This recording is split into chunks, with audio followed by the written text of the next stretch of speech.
জানেন কি, ইউরোপের মতো উন্নত বিশ্বেও আছে এমন একটি গ্রাম যেখানে কোনো সড়ক নেই, ফলে নেই কোনো গাড়ির হর্ন কিংবা কোলাহল। প্রকৃতি এখানে সারাক্ষণই থাকে শান্ত। হ্যাঁ, নেদারল্যান্ডসের গিয়েথুরুন হলো এমনি একটি ছোট্ট গ্রাম। গ্রামটির প্রাকৃতিক পরিবেশ এবং সৌন্দর্য এতটাই মনোমুগ্ধকর যে এটি যেন ছোটবেলায় ঠাকুরমার ঝুলিতে পড়া কোনো রূপকথার স্বপ্নপুরী।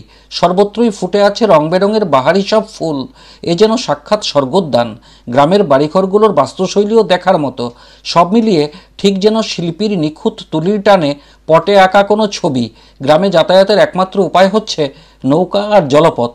গোটা গ্রাম জুড়ে আছে ১৫০রও বেশি সেতু আর ছোট ছোট সব দ্বীপ। এর প্রতিটি প্রান্তই যেন এক একটি শান্তির জগৎ, যেখানে সবচেয়ে জোরে যে শব্দ শোনা যায় তা হলো পাখির কলকাকলি আর নৌকা চলার শব্দ। গ্রামের শুরু থেকে শেষ পর্যন্ত বিস্তৃত খাল বা জলপথটির নাম ক্যানেল রোড, যার দুই ধারে জীবন্ত প্রকৃতি যেন কথা বলে।